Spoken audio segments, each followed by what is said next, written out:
Bien, buenas noches, iglesia, bendiciones. Aquí estamos de nuevo. Parece que fue ayer, pero ya son 3 semanas con esta. Esto va rápido.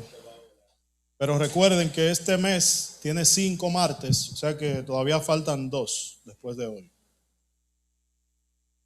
Entonces, mis hermanos, siguiendo hoy con nuestro estudio sobre el libro de Esdras, nuestro estudio se llama Reconstruyendo los muros.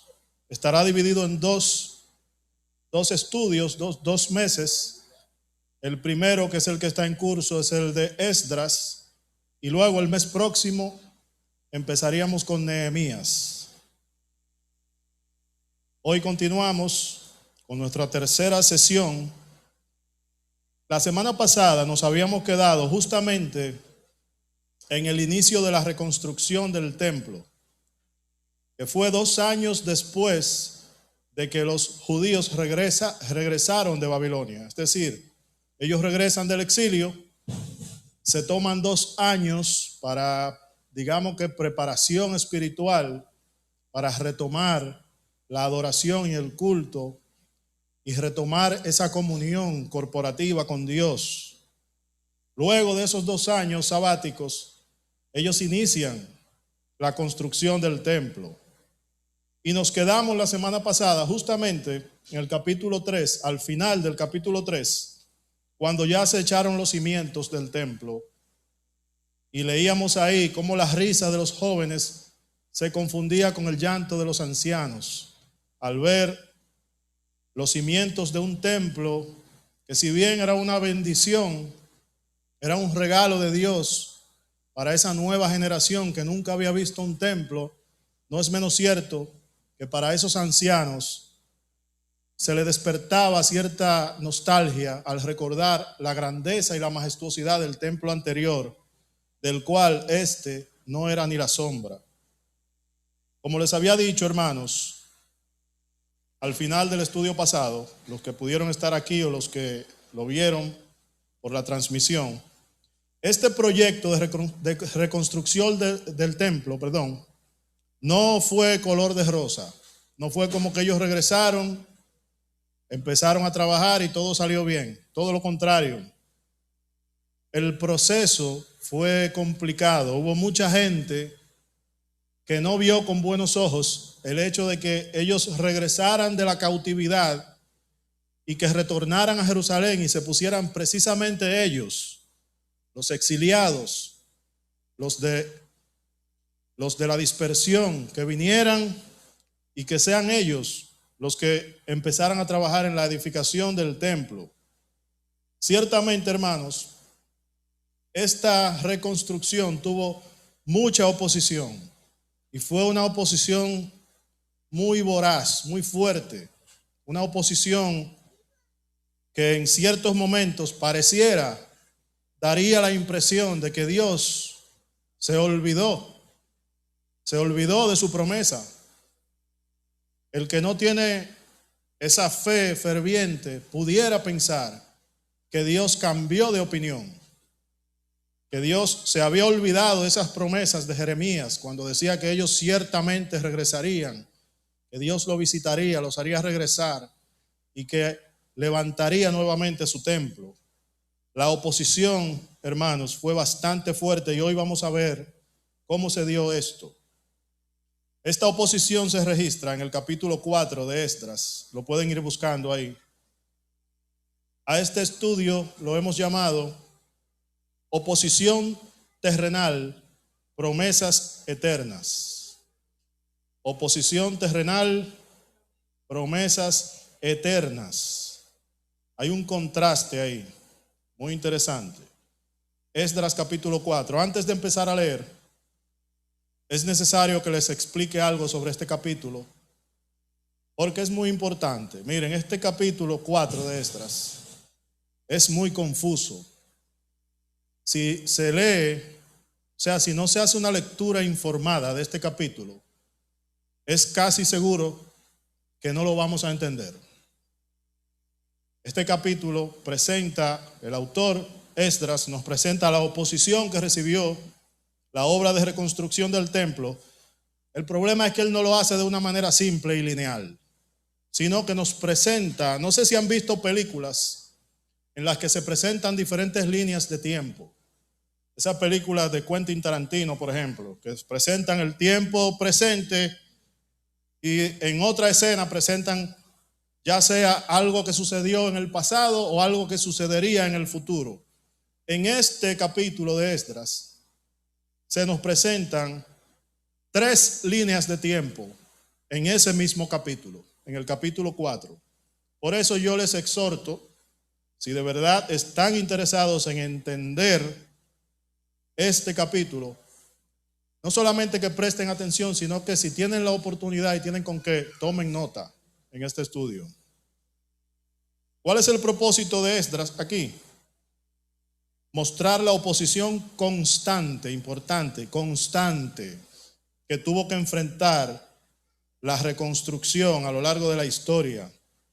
Esdras 4 viene a ser como un compendio temático sobre la oposición a la obra, en la cual presenta, en el capítulo 4, presenta la primera de estas oposiciones. Él la presenta en tiempo real, vamos a decir, en el presente narrativo, esa primera oposición. Más adelante en el mismo capítulo, él da 2 saltos en el tiempo para presentar 2 ejemplos más de oposiciones posteriores que sucederían en el mismo proyecto. Y esos 2 ejemplos posteriores suceden, uno 44 años después y el otro 55 años después. Le dije que era complejo el asunto.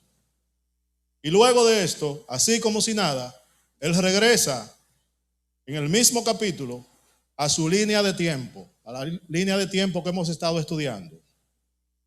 Por eso, sabiendo esto, vamos a leer cuidadosamente el capítulo 4. Vamos a leer Esdras 4, versículos del 1 al 5 para introducir el capítulo, y a la vez, con esta porción, dejamos establecida cuál es nuestra línea de tiempo, el presente narrativo que estamos narrando, que estamos contando aquí. Vamos a leer. Aquí simplemente seguimos la historia de la semana pasada. Esdras 4, del 1 al 5, dice así la palabra de Dios, y el subtítulo dice: los adversarios detienen la obra. Versículo 1. Oyendo los enemigos de Judá y Benjamín que los venidos de la cautividad edificaban el templo de Jehová, Dios de Israel. Versículo 2. Vinieron a Zorobabel y a los jefes de las casas paternas y les dijeron: edificaremos con vosotros, porque como vosotros buscamos a vuestro Dios. Atención a esa palabra, vuestro Dios. Eso significa el Dios de ustedes. Y a Él ofreceremos sacrificios, y a Él ofrecemos sacrificios desde los días de Esar-Adón, rey de Asiria, que nos hizo venir aquí. Zorobabel, Jesúa y los demás jefes de casas paternas de Israel dijeron: no nos conviene edificar con vosotros casa a nuestro Dios, sino que nosotros solos la edificaremos a Jehová, Dios de Israel, como nos mandó el rey Ciro, rey de Persia. ¿Lo recuerdan? Pero el pueblo de la tierra intimidó al pueblo de Judá y lo atemorizó para que no edificara. Versículo 5. Sobornaron además contra ellos a los consejeros para frustrar sus propósitos. Todo el tiempo de Ciro, rey de Persia, y hasta el reinado de Darío, rey de Persia, es decir, esta oposición y la subsecuente pausa de la obra fue todo el resto del reino del rey Ciro, hasta ese rey que se llama Darío. Por todo ese tiempo se prolongó esa pausa. Vamos a verlo. Varias cosas a tomar en cuenta aquí.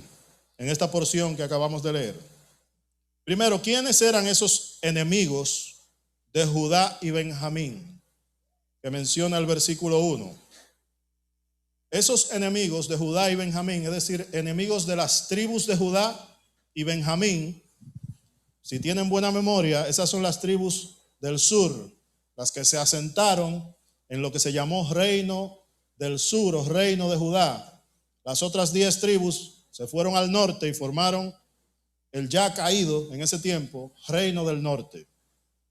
Los enemigos de esas tribus de Judá y Benjamín, eran habitantes de ese antiguo Reino del Norte, especialmente samaritanos. Atención a esto. Los principales opositores, estos que intentaron infiltrarse aquí en la construcción, eran en su mayoría samaritanos. Estos eran tradicionalmente enemigos de Judá, como ya sabemos. Y luego de que el reino del norte fue invadido por Asiria, estos se mezclaron con los asirios y empezaron a adorar otros dioses.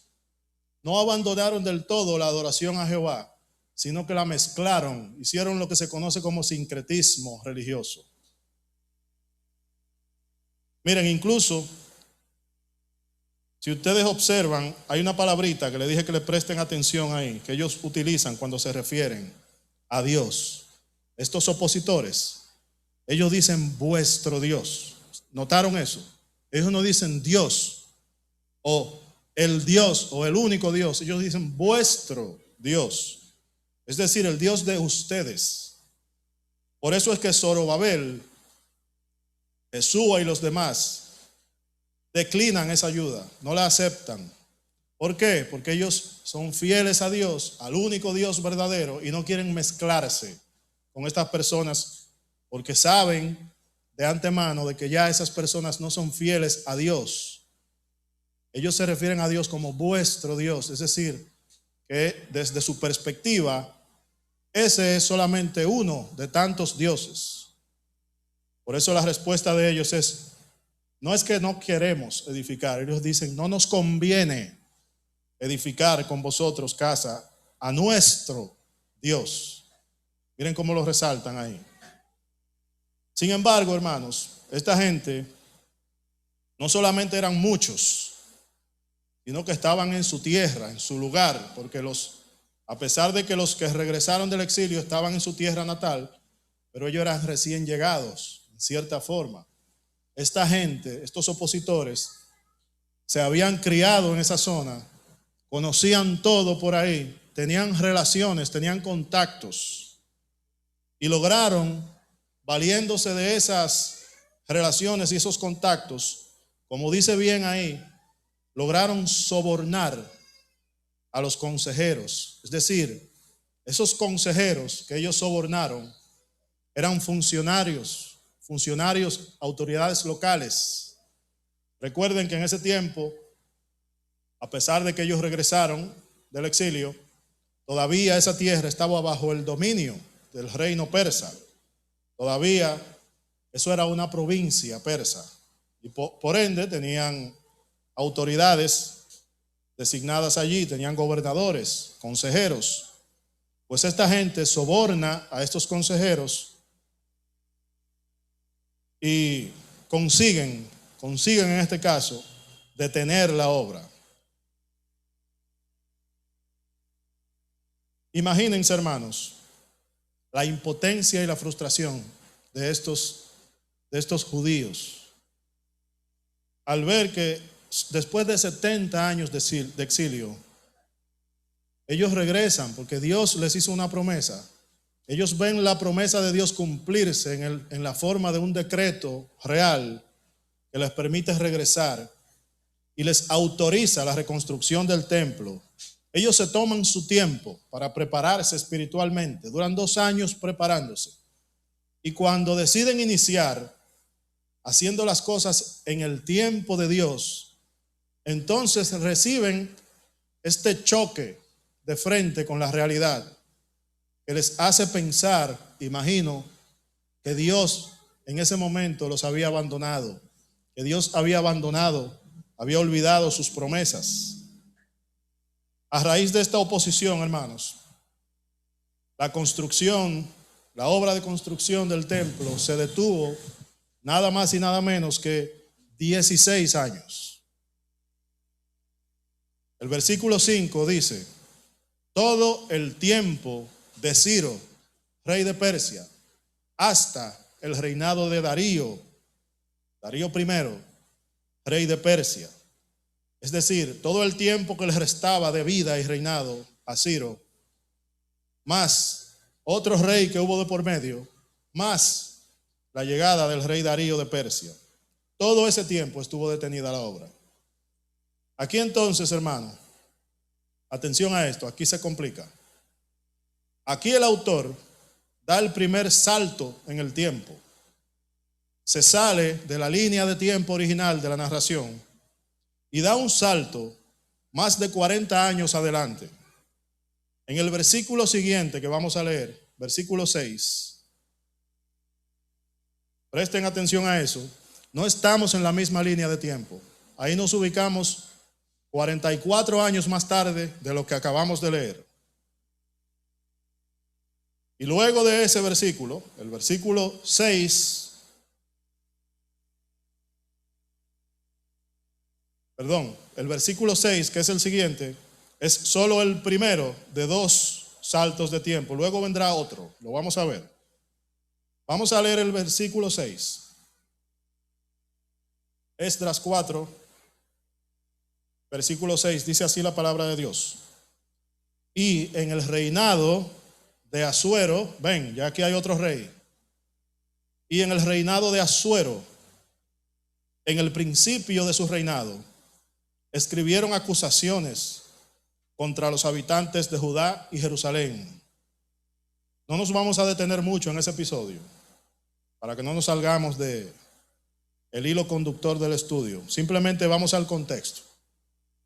Ese es un salto de tiempo silencioso. ¿Por qué? Porque no se nos avisa. Porque si no estudiáramos eso, no hay forma de que nos enteremos. Él simplemente de un versículo a otro cambia la línea de tiempo y no nos avisa previamente. No hay ninguna transición. No existe una elipsis. En el cine existe algo que se llama elipsis. Cuando presentan algo, se oscurece la pantalla y ponen 20 años después. Luego se aclara la pantalla y presentan lo que sucedió 20 años después. Eso se llama elipsis temporal. Aquí eso no existe. Él, así como si nada, pasa de un versículo a otro versículo 44 años después. Vamos a ver. A esta sección del texto vamos a llamarle, para fines de nuestro estudio, ejemplo número 1. ¿Por qué? Porque esta oposición que él presenta aquí durante el reino de Asuero, él la utiliza como un ejemplo.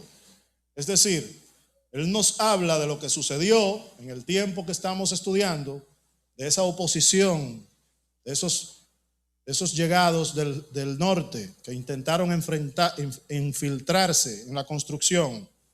Y luego, para reforzar su narración, para reforzar su punto, salta en el tiempo y pone un ejemplo de algo parecido que sucedió 40 y pico de años después. Ese es el ejemplo número 1, eso que sucedió durante el reinado de Asuero. Es como si él nos estuviera haciendo una exposición y luego se detiene a reforzar esto, no con ilustraciones, sino con ejemplos reales de cosas que sucedieron. Bueno, espero que me estén siguiendo, porque ahora se complica más todavía. Luego de ese primer ejemplo, que sucede 44 años después, el autor pasa a poner un segundo ejemplo y da otro salto en el tiempo aún más largo. Como les había dicho, este salto ahora es de 55 años en el futuro y lo hace solamente para presentar otro ejemplo de oposición. Vamos a llamarle a este ejemplo número 2 y va desde el versículo 7 hasta el versículo 23. Este sí es más extendido. Este no lo vamos a leer por razones de tiempo. Simplemente yo lo que voy a hacer es que se lo voy a resumir. Le voy a decir lo que sucede del versículo 7 al 23 a grandes rasgos. Y tengan en cuenta que eso sucedió 55 años después de nuestra narración. Lo que sucede allí, del 7 al 23, es que los enemigos de Judá envían una carta al entonces rey acusando a esta gente de Jerusalén de ser una ciudad rebelde y diciendo que ellos estaban reconstruyendo, no en ese entonces ya el templo, sino los muros. De eso les va a hablar Omar el mes que viene, diciendo que esa ciudad rebelde estaba reconstruyendo los muros y que su plan era, una vez construidos esos muros, es dejar de pagarle impuestos al rey. Obviamente eso es una mentira, pero el rey responde a esta carta. Acuérdense que no estamos hablando de Ciro, estamos hablando de otro rey. Él responde a esta carta mandando a detener la obra de inmediato. Y lo hace literalmente con poder y violencia. Vamos a leer cómo cierra solamente esa sección ahí. Leamos el versículo 23 del capítulo 4. Entonces, cuando la copia de la carta del rey Artajerjes, ven, un tercer rey ya aquí. Cuando la copia de la carta del rey Artajerjes fue leída delante de Rehum y de Simsai, secretario, y sus compañeros, fueron apresuradamente a Jerusalén a los judíos y les hicieron cesar con poder y violencia. No fue de una forma retórica, no fue, por favor, detengan la obra. Fue con poder y con violencia que detuvieron la obra. Y ahí en ese versículo termina el segundo ejemplo del autor, el segundo salto temporal. Y miren, así como si nada, sin aviso previo y sin elipsis, él regresa a su línea temporal de nuevo, regresa a la línea de tiempo original de nuestra narración, la que estamos desde la semana antepasada. ¿Y cómo lo hace? Simplemente ahí en el versículo 24, en el mismo párrafo, en el versículo 24. Olvídense de los dos ejemplos. Esta es la continuación de lo primero que leímos. Entonces cesó la obra de la casa de Dios que estaba en Jerusalén y quedó suspendida hasta el año segundo del reinado de Darío, rey de Persia. Ese versículo 24 es la continuación natural del versículo 5. Si lo leemos junto, para que tengamos como que una armonía, saltando esos dos ejemplos que él puso de por medio, podemos tener como que una idea más clara. Vamos a hacer eso. Vamos a leer Esdras capítulo 4, del 1 al 5. Luego obviamos los dos saltos temporales y leemos el versículo 24. Dice así la palabra de Dios. Versículo 1. Oyendo los enemigos de Judá y Benjamín que los venidos de la cautividad edificaban en el templo de Jehová, Dios de Israel, vinieron a Zorobabel y a los jefes de las casas paternas y les dijeron: edificaremos con vosotros, porque como vosotros buscamos a vuestro Dios y a él ofrecemos sacrificios desde los días de Esar Adón, rey de Asiria, que nos hizo venir aquí. Zorobabel, Jesúa y los demás jefes de las casas paternas de Israel dijeron: no nos conviene edificar con vosotros casa a nuestro Dios, sino que nosotros solos edificaremos a Jehová Dios de Israel, como nos mandó el rey Ciro, rey de Persia. Versículo 4. Pero el pueblo de la tierra intimidó al pueblo de Judá y lo atemorizó para que no edificara. Sobornaron además contra ellos a los consejeros para frustrar sus propósitos todo el tiempo de Ciro, rey de Persia, y hasta el reinado de Darío, rey de Persia. Versículo 24. Entonces cesó la obra de la casa de Dios que estaba en Jerusalén y quedó suspendida hasta el año segundo del reinado de Darío, rey de Persia. Bendita sea su palabra. Entonces, hermanos, para fines de nuestro estudio, estos son los hechos, obviando los ejemplos, los saltos en el tiempo. Los enemigos del norte, principalmente samaritanos, al escuchar que los que regresaron del exilio estaban reconstruyendo el templo, intentan infiltrarse como un caballo de Troya. Le ofrecen una falsa ayuda a los que están construyendo. Zorobabel y su grupo inmediatamente la rechazan. Estos adversarios los intimidan, se ponen hostiles y además de esto, sobornan a las autoridades locales de allí para que detengan la obra.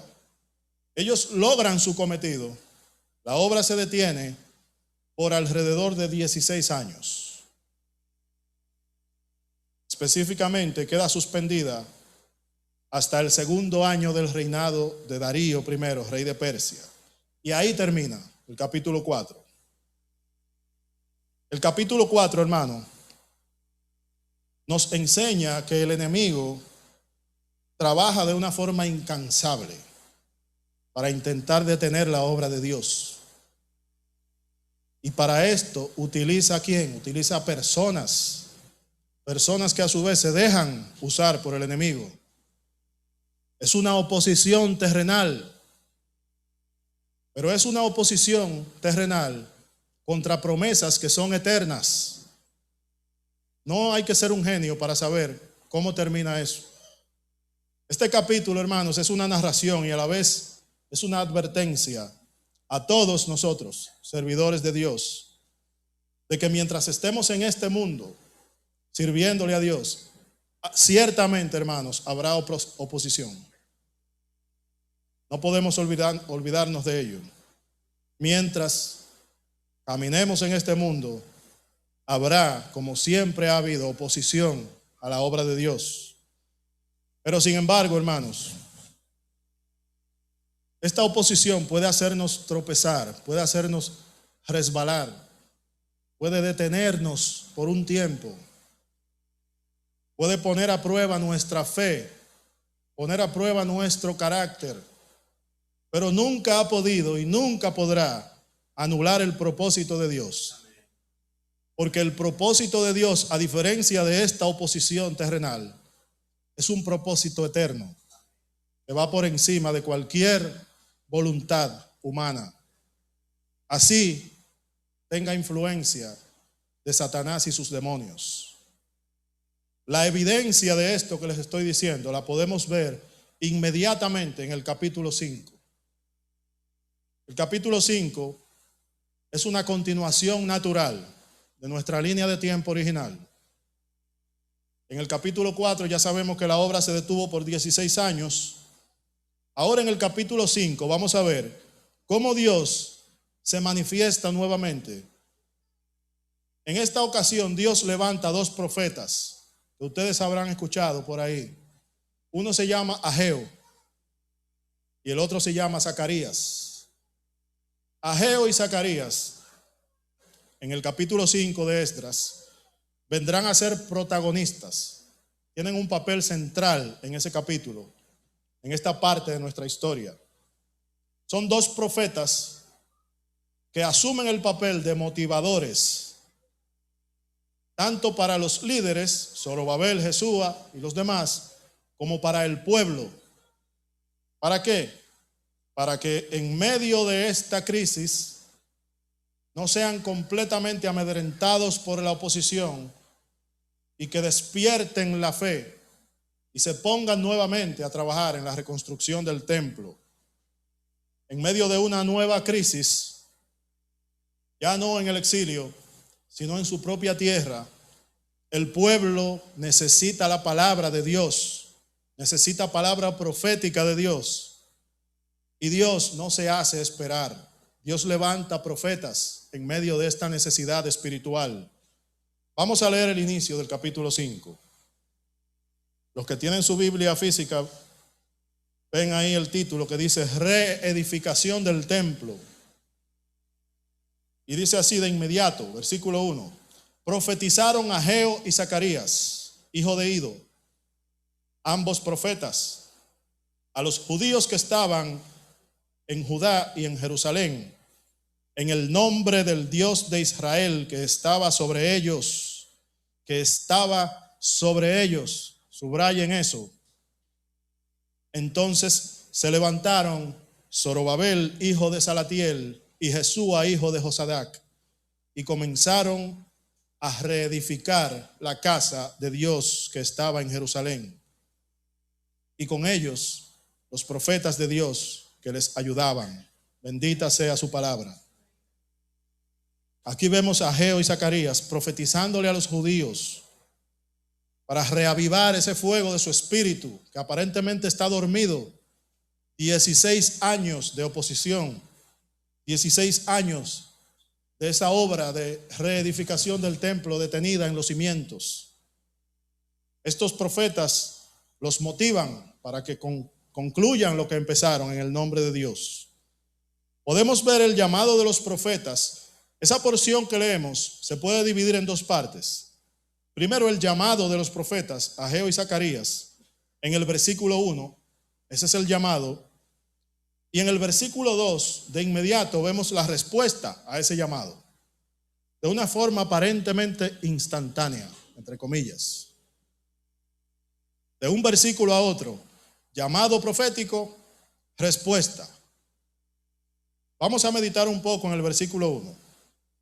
Cuando dice que profetizaron en el nombre del Dios de Israel, miren lo que dice de Dios. Le dije que lo subrayaran. Dice, quien estaba sobre ellos.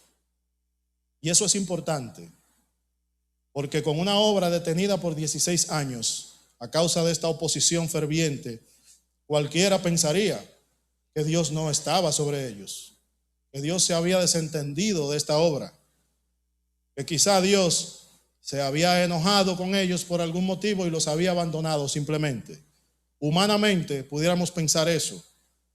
Esdras aquí quiere dejar bien claro que Dios en todo momento, aún en la prueba, ha estado teniendo cuidado de su pueblo, que Dios ha estado literalmente sobre ellos.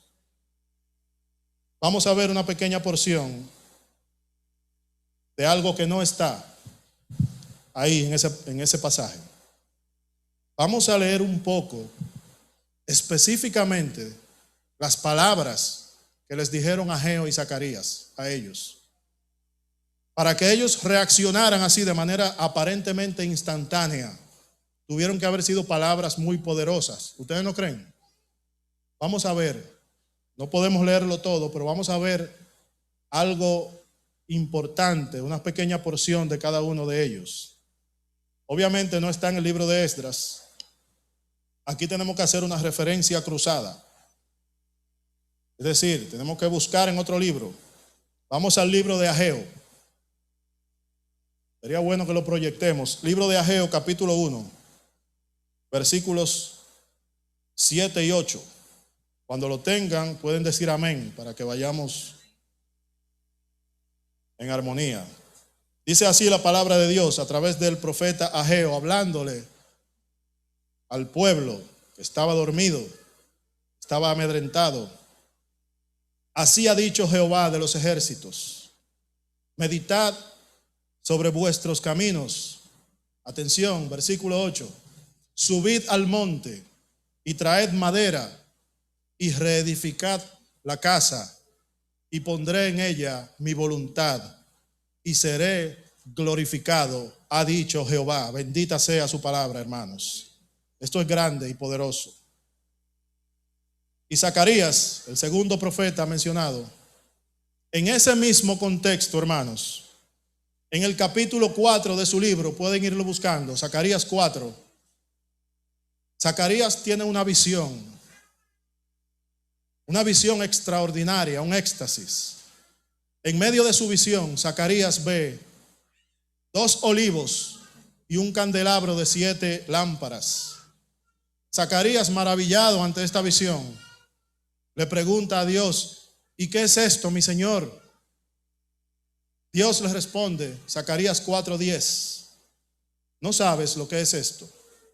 Esas 7 lámparas de ese candelabro son los ojos de Jehová que recorren toda la tierra. Zacarías pregunta, pero Señor, ¿y qué son esos 2 olivos? Uno a la derecha y otro a la izquierda del candelabro. Zacarías 4:14. Y él, Dios, dijo, estos son los 2 ungidos que están delante del Señor de toda la tierra. Bendita sea la palabra de Dios. Zacarías no hace más preguntas. Él lo entendió todo. Él está allí, en el momento y en el lugar. Él no necesita contexto como nosotros. Él entiende perfectamente de qué 2 ungidos es que Dios le está hablando. Pero si todavía ustedes no lo han entendido, esos 2 ungidos son Zorobabel, el constructor, y Jesúa, el sacerdote. Ya Dios le había dicho de forma explícita, ahí mismo, en Zacarías 4, versículo 9, lo siguiente. Eso es Dios hablándole a Zacarías. Zacarías 4:9. Las manos de Zorobabel echarán el cimiento de esta casa y sus manos la acabarán. Y conocerás que Jehová de los ejércitos me envió a vosotros. Esto es en medio de la oposición, en medio de esa crisis espiritual. Jehová, Dios, le dice, Zorobabel echó el cimiento y Zorobabel la acabará. Todas esas palabras proféticas y muchas más que no tenemos tiempo de leer ocurren en el medio de esos 2 versículos, del versículo 1 y el 2 de Esdras capítulo 5. Por eso es que vemos que en el versículo 1 hay un llamado profético y en el versículo 2, aparentemente de manera instantánea, el pueblo, como si fuera mágicamente, responde a ese llamado y se pone manos a la obra. No fue instantáneamente, fue que la palabra de Dios reavivó la llama de su espíritu y ellos se levantaron a trabajar de nuevo en la obra del Señor. Leamos ahora ese verso 2 de Esdras 5 que leímos. Ahora, conociendo el detalle de qué fue lo que ellos escucharon de boca de esos 2 profetas. Dice así, Esdras 5:2. Entonces se levantaron Zorobabel, hijo de Salatiel, y Jesúa, hijo de Josadac, y comenzaron a reedificar la casa de Dios que estaba en Jerusalén, y con ellos los profetas de Dios que les ayudaban. Hermanos, esta es solo una de tantas evidencias del poder de la palabra de Dios en momentos de crisis. Se necesitaron muchas artimañas, muchas conspiraciones, muchas cartas para intimidar a los judíos, mucha fuerza, mucho uso de la fuerza para intimidarlos y detener la obra de Dios, la obra de la casa de Dios. Pero la palabra de Dios, por medio de sus profetas, fue suficiente para levantar el ánimo de estas personas y retomar el trabajo exactamente donde lo dejaron. El resto del capítulo 5 lo que nos muestra es un nuevo intento de detener la obra después de esto por parte de los enemigos del pueblo de Dios. Otra vez, esa sección no la vamos a leer, yo se la voy a resumir. Capítulo 5, versículo 3 en adelante, lo que sucede es que un gobernador local llamado Tatnai se levanta en contra de la obra y empieza a conspirar. Esto es después que Ageo y Zacarías hablaron y que ya están trabajando de nuevo. Este gobernador local empieza a conspirar, envía una carta al rey Darío denunciando la obra de la misma manera que lo habían hecho antes los conspiradores. Pero esta vez, hermanos, la oposición no pudo detener la obra de Dios, porque ya Dios había establecido de manera profética que Zorobabel terminaría de construir la casa de Jehová. Como ustedes saben, hermanos, nosotros le servimos a un Dios que cumple sus promesas. Darío, el rey, ordena una investigación cuando recibe esta carta y se encuentra con que la reconstrucción del templo, distinto a todas las mentiras que le habían dicho, esa reconstrucción era completamente legal, porque su predecesor, Ciro el Grande, que ya había fallecido en ese tiempo, la había autorizado mediante un decreto. Voy a leer solo una porción de la respuesta del rey Darío a esa carta, a ese intento vano de los conspiradores. Se encuentra en el capítulo 6 de Esdras. Esdras 6, versículos 7 y 8, palabras del rey Darío en respuesta. Dejad que se haga la obra de esa casa de Dios, que el gobernador de los judíos y sus ancianos reedifiquen esa casa de Dios en su lugar. Y por mí es dada la orden de lo que habéis de hacer con esos ancianos de los judíos para reedificar esa casa de Dios, que de la hacienda del rey que tiene del tributo del otro lado del río sean dados puntualmente a estos varones los gastos para que no cese la obra. Luego de eso, los judíos terminan la obra, se toman su tiempo, por supuesto, terminan la obra, hacen una fiesta de rededicación del templo. Eso es como una especie de inauguración del templo, por todo lo alto, ofreciendo sacrificios al Señor. Y en el versículo 19 de ese capítulo 6, vemos cómo esos judíos, después de 70 años de exilio babilónico, después de 2 años de adoración en altares humildes, preparando su corazón, después de tener paralizada la obra por 16 años por la oposición de los samaritanos y otros grupos, pueden finalmente celebrar la primera Pascua en el templo, en los atrios del templo, del segundo templo de Jerusalén. Bendita sea la palabra del Señor. Como conclusión, brevemente, hermanos, Dios nunca pierde de vista a su pueblo. Y por pueblo me estoy refiriendo al pueblo en general, a su iglesia, a nosotros. Dios nunca pierde de vista a su pueblo. Cuando se levanta la oposición, hermanos, y tenemos esa sensación de desamparo, de soledad espiritual, es justo ahí en ese momento cuando Dios está poniendo a prueba nuestra fe. Esa fe que Él mismo hizo con sus manos y nos puso en el corazón a nosotros. Dios, hermanos, es un Dios de promesas. Es un Dios eterno y por ende sus promesas son eternas. Vamos a orar. Padre, te damos gracias porque en esta noche hemos tenido la oportunidad de profundizar en tu palabra, Señor. Te pedimos que lo que sea expuesto aquí sea de edificación para estos corazones, para tu iglesia en general, para los amigos y familiares de quienes han escuchado. Te pedimos, Señor, que sigas sosteniendo tu iglesia, sigue sosteniendo la obra de tus manos, Señor. Sigue avivando el fuego de tu pueblo, de tu iglesia. Ayúdanos, Señor, a no dejarnos amedrentar por la oposición, porque sabemos que tú estás siempre sobre nosotros, sosteniéndonos, teniendo cuidado de nosotros. En el nombre de Jesús. Amén.